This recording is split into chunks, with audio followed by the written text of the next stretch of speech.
बैठे हुए कांग्रेस के यशस्वी विधायक और फिर से मैदान में उतरे श्री चिरंजीवी राव जी, और मुझे कोई संदेह नहीं है कि वो दोबारा से विधायक चुने जाने वाले हैं।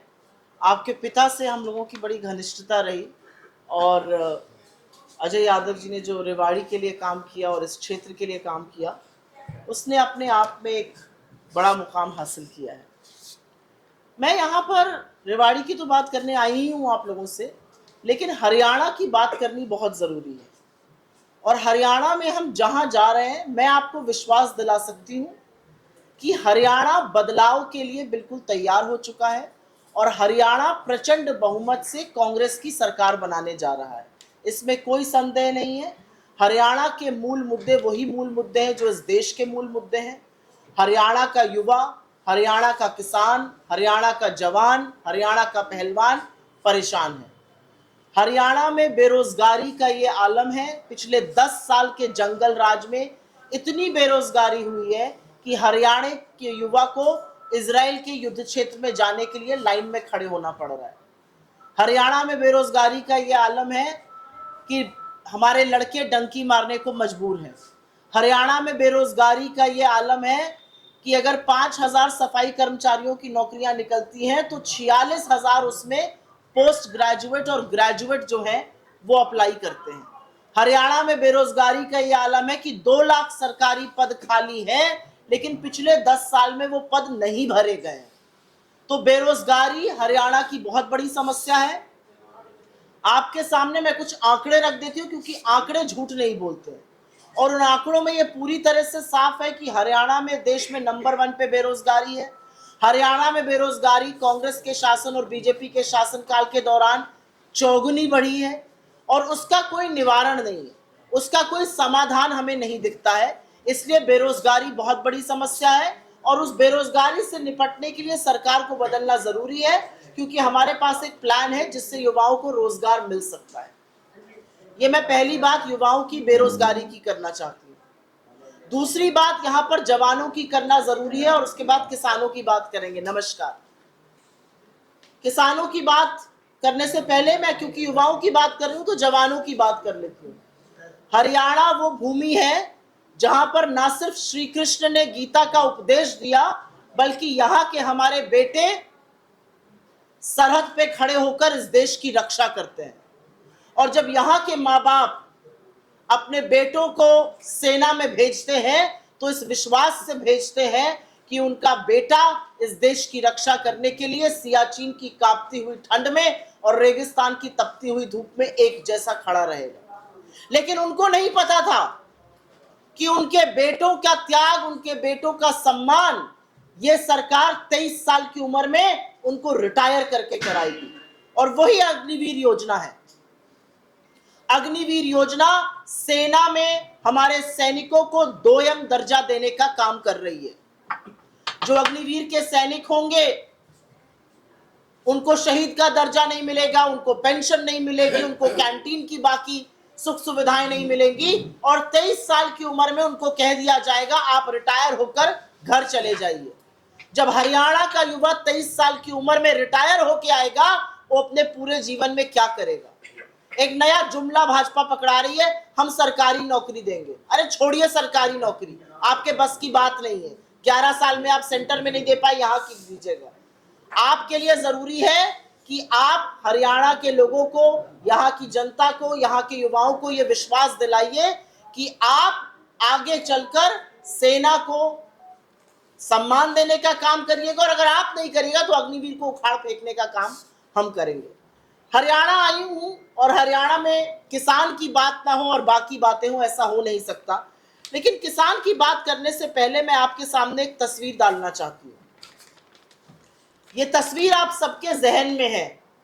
ये तस्वीर है उस किसान की जो देश की राजधानी दिल्ली आना चाहता था, अपने हक की आवाज उठाने के लिए, अपने साथियों की आवाज उठाने के लिए, अपनी फसल का उचित दाम मांगने के लिए। लेकिन इस किसान पर लाठियां उन्हीं के बेटों से बरसवाने का पाप नरेंद्र मोदी और हरियाणा की सरकार ने किया। हरियाणा की सरकार ने तो एक कदम आगे बढ़कर ये किलेबंदी की थी। याद है ना आपको, जब किसान जा रहे थे तो कैसे उनके रास्ते खुदवाकर उस पे कीले गड़वाकर सीमेंट की ये चट्टाने और ये बैरिकेडिंग कराई गई थी, जिससे किसान आगे ना बढ़ सके। और अगर किसी ने आगे बढ़ने की कवायद की तो उन पर लाठियां बरसाई गई, आंसू गैस के बम गोले चलाए गए। किसान हमारे 1.5 साल तक सरहद पे बैठे रहे, जाड़ा गर्मी बरसात सब सहते रहे। और उन किसानों को 750 किसानों की शहादत के बाद मोदी जी ने कहा मुझे क्या। उन किसानों पर ना सिर्फ लाठियां बरसाई गई बल्कि फर्जी मुकदमे और एनआईए के केसेस तक कराए गए। ये वो किसान है जो धरती का कलेजा फाड़कर फसल उगाते हैं जिससे हमारा और आपका पेट भरा रहे। लेकिन जब उन्होंने अपने हक की बात करी तो उनको गुंडा, मवाली, नक्सली, आतंकवादी, पाकिस्तानी न जाने क्या क्या कहा गया। तो किसान अपना दर्द भूला नहीं है। किसान अपने सिर पर पड़ी जो लाठी जिससे उसका सिर फूट गया और खून बहा वो भूला नहीं, और हरियाणा वो भूला नहीं। असलियत यह है कि आज भी खट्टर जी खड़े होके कहते हैं जो शंभू बॉर्डर पर किसान बैठे हैं वो किसान थोड़े ही हैं। आप मत सम्मान करिए, लेकिन असम्मान तो मत करिए, अपमान तो मत करिए हमारे किसानों को। और इसका बदला हरियाणा चुन चुन कर हर असेंबली में लेगा। हरियाणा पे बात करते वक्त पहलवानों की बात ना हो ये भी संभव नहीं है, क्योंकि ये सच है कि हरियाणा के किसान, हरियाणा के जवान और हरियाणा के पहलवान इस देश की आन बान शान है। ये सच है कि हरियाणा के पहलवानों ने हर बार इस देश का गौरव बढ़ाया है। आपको खेलो बजट से थोड़ा बजट मिलता है, गुजरात को आपका 10 गुना मिलता है, वहां से एक खिलाड़ी नहीं जाता। आपके यहां से भर भर के न सिर्फ खिलाड़ी जाते हैं, बड़े बड़े मेडल जीत कर लाते हैं। जब हमारी बेटियां, आपकी होनहार बेटियां मेडल जीत कर लाई तो उनके साथ हाथ मिलाकर फोटो खिंचाने का काम किया गया। लेकिन जब उन्हीं बेटियों ने अपने साथ हो रहे अत्याचार और यौन शोषण के आरोप लगाए तो उनको 1.5 महीने तक दिल्ली में खुले आसमान के नीचे बैठाने को मजबूर किया गया। सुप्रीम कोर्ट ने जब तक नहीं कहा तब तक एफआईआर नहीं हुई, और जब बेटियों ने प्रदर्शन करना चाहा तो नरेंद्र मोदी ने अपने घर से महज 300 मीटर की दूरी पर बेटियों को रौंदा बूटों तले, बेटियों को लाठियों से पिटवाया। हरियाणा नहीं भूला उसके बेटियों के दामन पर जो आपने हाथ डाला। हरियाणा नहीं भूला है कि आपने बेटियों का नहीं बल्कि आरोपी को संरक्षण दिया। हरियाणा सब याद रखेगा और हरियाणा हर चीज का बदला आपसे लेगा। असलियत यह है कि दिल्ली को किलेबंदी करने का काम नरेंद्र मोदी और हरियाणा की सरकार ने मिलकर किया। और असलियत एक यह भी है कि जब चुनाव के मुहाने पर हरियाणा आके खड़ा हुआ तो आपने लोगों की आंख में धूल झोंकने के लिए 9.5 साल के मुख्यमंत्री को बदला, आपने उप मुख्यमंत्री बदला, आपने अपना पार्टी अध्यक्ष बदला। लेकिन असलियत यह है कि लोग आपकी असली बात जानते हैं, लोग जानते हैं कौन किसकी कठपुतली है, और लोग जानते हैं कि आंख में धूल झोंककर आप जनता को मूर्ख नहीं बना सकते हैं। हरियाणा की कानून व्यवस्था का यह हाल है कि चाहे वो फरीदाबाद हो या गुड़गांव हो, दिल्ली से 20 किलोमीटर दूर, वहां दंगे होते हैं, वहां दिन दहाड़े गोली मार के हत्या होती है। तो हरियाणा को अगर दोबारा से प्रगति के पथ पर लाना है, हरियाणा में अगर दोबारा से निवेश लाना है, नौकरियां लानी है, यहाँ की बातों को फिर से राष्ट्रीय पटल पर उठाना है, तो हरियाणा ने बदलाव का मन बना लिया है। और हरियाणा के बदलाव का मन जो है वो कांग्रेस की गारंटी है। हरियाणा उकता चुका है बीजेपी के जंगल राज से, लेकिन वो बदलाव कांग्रेस के साथ मिलकर करना चाहता है, वो बदलाव हमारे चिरंजीवी भाई के साथ मिलकर करना चाहता है। हरियाणा में कांग्रेस का वादा है हमारी सरकार बनेगी, हम महिलाओं के सशक्तिकरण के लिए उनके अकाउंट में 2000 रुपए डालेंगे और 500 का गैस सिलेंडर देंगे। हरियाणा के किसान से हमारा वादा है हम एमएसपी की लीगल गारंटी देंगे। हरियाणा के जवानों से हमारा वादा है हम अग्निवीर को उखाड़ फेंकेंगे। ऐसी दोयम दर्जे वाली स्कीम हम नहीं चलने देंगे। हरियाणा में सामाजिक सुरक्षा को लेकर, चाहे वो वृद्धा पेंशन हो, बुजुर्गों की पेंशन हो, दिव्यांगों की पेंशन हो, विधवाओं की पेंशन हो, उनको हम 6000 रुपए महीना करेंगे। और हमने जैसे कि ओपीएस बहाल किया हिमाचल में, राजस्थान में, छत्तीसगढ़ में, वैसे ही हम हरियाणा में करेंगे। यह सच है कि राजस्थान में हमारी 25 लाख की चिरंजीवी योजना लोगों की जड़ी बूटी बन के खड़ी है। उसने लोगों को जीवित रखा है, उनको स्वास्थ्य का अधिकार दिया है। वैसी ही स्कीम हम एक हरियाणा में लागू करने जा रहे हैं। हम गरीबों के लिए 100 गज का प्लॉट और 3.5 लाख की लागत से 2 कमरे बनाने की बात कर रहे हैं। हम युवाओं के सुरक्षित भविष्य के लिए जो 2 लाख सरकारी पद हैं उनको तुरंत भरेंगे और ये जॉब्स कैलेंडर बना के किया जाएगा। आपने खुद देखा होगा और आपके सामने मुझे ये कहने में कोई गुरेज नहीं है कि जितना मेहनत और जितना काम हमारे कांग्रेस के नेतृत्व ने यहां पर किया है और जो मेहनत राहुल गांधी ने करी और जो प्यार हरियाणा ने, जो मोहब्बत हरियाणा ने, चाहे वो भारत जोड़ो यात्रा के दौरान हो और अब जो विजय संकल्प यात्रा चल रही है उसके दौरान हो, जो बरसाई, उसमें वाकई हरियाणा का बहुत बड़ा रोल है। आज भी वो हरियाणा में है और पूरा का पूरा हरियाणा मान लो सड़कों पर उतरा हुआ है और वो चाहता है कि बदलाव हो, वो चाहता हो परिवर्तन हो, वो चाहता है कि ऐसे लोग चुने जाएं जो आपके काम करें, आपके हक की आवाज उठाएं। मैं आपके माध्यम से यहाँ के लोगों से, यहाँ की जनता से अपील करती हूँ कि चिरंजीवी भाई को दोबारा से चुनिए। आपके बीच के हैं, आपके सुख दुख के साथी हैं, आपकी समस्याओं का समाधान करेंगे। आपके सवालों का स्वागत है। अगर हरियाणा पर ये सवाल पहले हों तो मैं अनुग्रहित रहूंगी।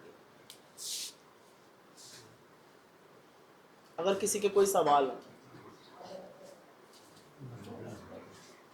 नौकरी की बात करते हैं, लेकिन जो भाजपा लगातार ये कह रही है कि कांग्रेस सरकार में भ्रष्टाचार हुआ था, एक क्षेत्र के लोगों को नौकरी लग जाती थी, एक क्षेत्र में विकास हुआ, जिस क्षेत्र का मुख्यमंत्री होता था कांग्रेस में वहीं पे काम होता था। इस तरह क्या हो भाई 10 साल से आपकी सरकार है, 10 साल से सरकार में आपने क्या कर लिया? कोई भ्रष्टाचार था तो कर देते ना साबित। 10 साल जनता ने आपको वक्त दिया, कोई झुंझुना बजाने के लिए थोड़ी बैठाया था जनता ने आपको। जनता ने आपको 10 साल वक्त दिया। आपने 10 साल पहले कहा था भ्रष्टाचार हुआ, आप एक भी भ्रष्टाचार साबित नहीं कर पाए क्योंकि आपने मनगढ़ंत कहानियां रची। आप अब कह रहे हैं एक तरफ के लोगों का विकास होता था, आपने तो किसी तरफ के लोगों का विकास नहीं किया ना। असलियत यह है कि जब कांग्रेस की सरकार थी तो यहां पर रिकॉर्ड निवेश आया, जब कांग्रेस की सरकार थी तो नौकरियां बनी, जब कांग्रेस की सरकार थी तो बड़ी बड़ी मल्टीनेशनल कंपनीज हरियाणा पहुंची। तो एक क्षेत्र का विकास कैसे था? हरियाणा पर कैपिटा में तब नंबर 1 नंबर 2 होता था देश में, आज हरियाणा सड़क के नीचे पहुंच गया है। हरियाणा में देश में सबसे ज्यादा बेरोजगारी है। हरियाणा की बेरोजगारी चौगुनी बढ़ गई हमारे जाने के बाद से। 10 साल से आप सत्ता में थे, आपने क्या किया? सब कुछ भूल जाइए। 2 लाख सरकारी पद तो खाली पड़े थे, उनको तो भर सकते थे। और प्रत्यक्षम किम प्रमाणम, प्रत्यक्ष को प्रमाण की क्या आवश्यकता है? आप 5,000 सफाई कर्मचारी की नौकरी निकालते हैं और उसमें 46,000 जो अप्लाई कर रहे हैं वो पोस्ट ग्रेजुएट और ग्रेजुएट है। वो क्यों अप्लाई कर रहे हैं? क्योंकि उनको अपना भविष्य ही नहीं दिख रहा है। ये हरियाणा के ही तो नौजवान है जो लाइन में लग के इजराइल के युद्ध क्षेत्र जाने को मजबूर है। क्यों जा रहे हैं वो? ये सारी बातों का जवाब हरियाणा मांग रहा है। इधर उधर की बात, कांग्रेस के खिलाफ जहर उगलने से अब बात नहीं बनेगी। हरियाणा हिसाब करके रहेगा। मैडम अनिल विज ने चुटकी ली, राहुल गांधी आएंगे, तूफान आएगा, लेकिन उसने पत्ता तक नहीं डालना। देखिए ऐसा है कि एक दिन अमित शाह यहाँ आए, उन्होंने सैनी साहब का हाथ उठा के कहा ये हमारे मुख्यमंत्री के दावेदार हैं, ये चेहरा है। 24 घंटे बाद अनिल विज जी कूद पड़े, उन्होंने कहा ना जी मैं सीनियर हूं, मैं मुख्यमंत्री बनूंगा। उसके थोड़ी देर बाद राव इंद्रजीत ने कहा जी मैं बनूंगा। फिर वहां पर रामविलास शर्मा जी रो रहे हैं मेरे साथ, इनका बड़ा ब्राह्मण चेहरा, वो रो रहा है कि मेरे साथ अन्याय हो गया। फिर इनके 63 लोग एक के बाद एक के बाद एक के बाद एक इस्तीफा देते हैं। इनके पिछड़े प्रकोष्ठ के अध्यक्ष तक जो राज्य के थे उनको इस्तीफा देना पड़ा। इनके किसान प्रकोष्ठ के अध्यक्ष ने इस्तीफा दिया। तो इनके साथ खड़ा कौन है? अनिल विज जी का अपनी पार्टी में क्या ओहदा है और अनिल विज जी को कितना दूध की मक्खी की तरह से हरियाणा बीजेपी ने निकाल दिया है, ये आप मुझसे बेहतर जानते हैं। आप यहाँ के बड़े प्रखर पत्रकार हैं, मुझे पता है ये बात, ये मुझसे बेहतर आप जानते हैं। असलियत ये है कि, और मैंने कल भी ये कहा और फिर कहती हूँ, हरियाणा के भाजपाइयों को मेरी छोटी सी नसीहत है, और वो नसीहत ये है कि राहुल गांधी के और कांग्रेस के वीडियो मत देखिएगा।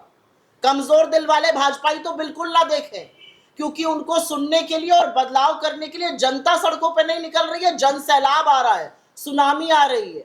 कमजोर दिल वाले भाजपाइयों के दिल और दिमाग पर बड़ा आघात पड़ सकता है इसका। उसी आघात के चलते मुझे लगता है अनिल विज जी ने जो कहा वो कहा। आपने भाजपा को लेकर सवाल उठाया तो कांग्रेस में भी यही हो रहा है, तुम्हारी चल रहा है मुझे सीएम बनाओ, वो नाराज चल रही है। वो आप थोड़ा सा लेट आए मेरे बंधु, मैंने आपको देखा भी, आप 5 मिनट पहले ही आए। मैंने काफी बातों का जिक्र किया था, शायद आपने वो नहीं सुनी होंगी। राजनीति में महत्वाकांक्षा रखना कोई बुरी बात नहीं है। क्या बुरी बात है? आप पत्रकार हैं, आपके ऊपर कुछ लोग होंगे, आपके नीचे कुछ लोग होंगे, नीचे वाले आपकी जगह आना चाहते हैं, आप उनकी जगह जाना चाहते हैं। इसमें कोई बुरी बात नहीं है, महत्वाकांक्षा होना क्या बुरी बात है। लेकिन शैलजा जी ने जो बात कही, और मुझे लगता है उन्होंने दूध का दूध और पानी का पानी कर दिया। बीजेपी के मुंह पर करारा तमाचा मारकर ये कहा मेरी रगों में कांग्रेस का खून है, और जैसे मेरे पिता तिरंगे में लिपट कर गए थे मैं भी जाऊंगी। इससे बड़ा तो कोई कुछ नहीं कह सकता है। इससे बड़ा तो फिर आप मुझे अपना कहिए, मैं किडनी निकाल के यहाँ चली जाऊं बताने के लिए। असली बात यह है, शैलजा जी ने कल अंबाला में राहुल जी के साथ जो रैली करी, उनके साथ और प्रियंका जी के साथ जो यात्रा करी, वो बहुत बड़ी बात है। शैलजा जी हमारी नेत्री हैं। शैलजा जी, हुडा जी, रणदीप जी, सब लोग मिलकर ये चुनाव लड़ रहे हैं और हरियाणा की जनता ये चुनाव लड़ रही है। तो मुझे नहीं लगता, और मुझे लगता है कि हमारे यहाँ इतना लोकतंत्र है कि हम कह सकते हैं हमारी इच्छा है। बीजेपी में कहकर दिखा दीजिए, हो गई ना फजीहत। राविंद्रजीत सिंह जी कह रहे हैं दक्षिण हरियाणा की हमारी सारी 14-15 सीटों तक का दावा कर रहे हैं कि इस बार आई नहीं। वो तो दावा उन्होंने पहले भी किया था, और राविंद्रजीत सिंह तो बेचारे मन महसूस कर बार बार कहते हैं मैं उम्मीदवार हूं। ना उनकी उम्मीदवारी सामने आ रही है, ना अनिल विज जी की आ रही है, क्योंकि सबको पता है कि सरकार ही जा रही है। अब ऐसे में बड़ी बड़ी डींगे, बड़ी बड़ी बातें हाकी जाएंगी। मैं आपको लिखकर दे सकती हूँ, प्रचंड बहुमत की सरकार बनेगी। और कल से जो यात्रा शुरू हुई है उसको देखकर तो अब भाजपा ही कह रहे हैं, अभी तक तो 10-15 पर थे, अब 5-7 आ जाए तो बड़ी बात है। सुप्रिया जी, उन्होंने अपना मुख्यमंत्री चेहरा क्लियर कर दिया कि सैनी साहब होंगे।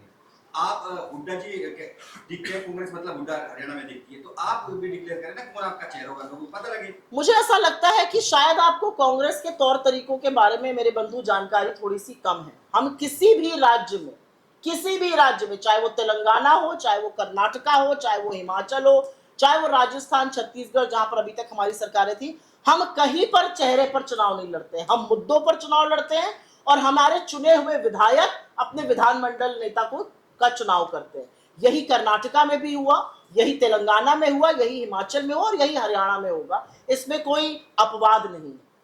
मैडम, कांग्रेस जिस तरीके से लहर की बात कर रही है कि हरियाणा में लहर है, उधर भारतीय जनता पार्टी लगातार तीसरी बार सरकार बनाने का दावा कर रही है, कितना सही है? अब मुंगेरी लाल के हसीन सपने अगर कोई देखना चाहता है तो इसमें क्यों आप आपत्ति कर रहे हैं? सपने देखने की तो लोगों को आजादी इस देश में है ना। हरियाणा में हमारी सरकार बनेगी, फिर भी हम बीजेपी को सपने देखने देंगे। सपने देखने का मैंने आपको बोला, बीजेपी के लोग कह रहे हैं 5-7 में सिमट जाएंगे। ये नंबर मैं आपको दे रही हूँ।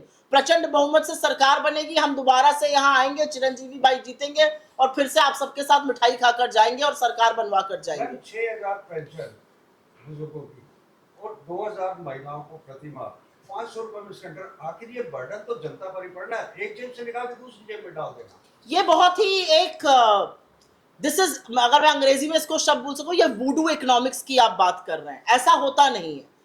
बर्डन जनता पर तब पड़ता है जब जनता की जेब से लूट मचाकर मित्र की जेब में सुनामी डाली जाती है, जो नरेंद्र मोदी जी ने किया है। पिछले 11 साल आपको लूटा। आपका पेट्रोल और डीजल आज यहां पर कितने का है? 90 के पार पेट्रोल है, 80 के पार डीजल है, जबकि कच्चे तेल का दाम 70% गिर गया। क्यों? आपकी जेब पर लूट मचाई जा रही है। कल पितृपक्ष खत्म हो जाएगा, परसों से हमारे त्योहार शुरू हो जाएंगे। नवरात्र की शुरुआत है, नवरात्र के बाद दशहरा, दशहरे के बाद दिवाली, लगातार हिंदुओं के त्योहार शुरू होने जा रहे हैं। आज कमर्शियल गैस का सिलेंडर 48.5 रुपए बढ़ा दिया गया। ये धर्म के स्वयंभू जो ठेकेदार हैं, ये लगातार आपकी जेब पर डाका डाल रहे हैं, और ये पैसा आपके भले के लिए नहीं आ रहा है। इस पैसे को किसान की एमएसपी पे नहीं जा रहा है, ये पैसा महंगाई भत्ते के लिए नहीं आ रहा है, ये पैसा गरीब मजदूरों के लिए नहीं आ रहा है, ये पैसा बड़े बड़े पूंजीपतियों की जेब में डाला जा रहा है। 16 लाख करोड़ पूंजीपतियों के माफ होंगे। हरियाणा का किसान का कर्जा क्यों नहीं माफ हो सकता है? 16 लाख करोड़ आप पूंजीपतियों के माफ करेंगे। मैं आपको छोटी सी बात बताती हूँ। 10 कंपनियां थी, सरकारी कंपनियां, और उन 10 कंपनियों का करीब 67,000 करोड़ बकाया था सरकारी बैंकों पर। वो सब बीमार कंपनियां हो गई थी। उन 10 कंपनियों को अडानी जी ने खरीद लिया 16,000 करोड़ रुपए पर। किसकी जेब पर डाका पड़ा? वो डाका आपकी जेब पर पड़ा, क्योंकि आपकी जेब से पैसा निकालकर अडानी जी की जेब में डालने का काम हुआ।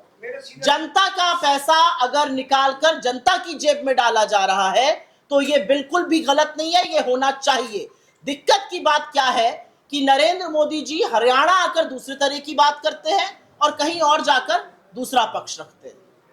हमारा जो कर्ज था ना जी, हमारा जो कर्ज था 2014 तक जब हमारी सरकार गई थी तो 70,000 करोड़ था। आज आपको पता है हमारा कर्ज पहुंच चुका है 3.25 लाख करोड़ रुपए। तो ये जो इतना कर्ज ले रहे हैं, ये कर्ज जा कहाँ रहा है, ये भी तो आपको उनसे पूछना चाहिए ना। कि आपने 50 सालों में तो सरकार का कर्ज था 70,000 करोड़, आपने ऐसा क्या काम किया धरातल के ऊपर जो नजर नहीं आ रहा है, जो आपने 2.5 लाख करोड़ का कर्ज ले लिया।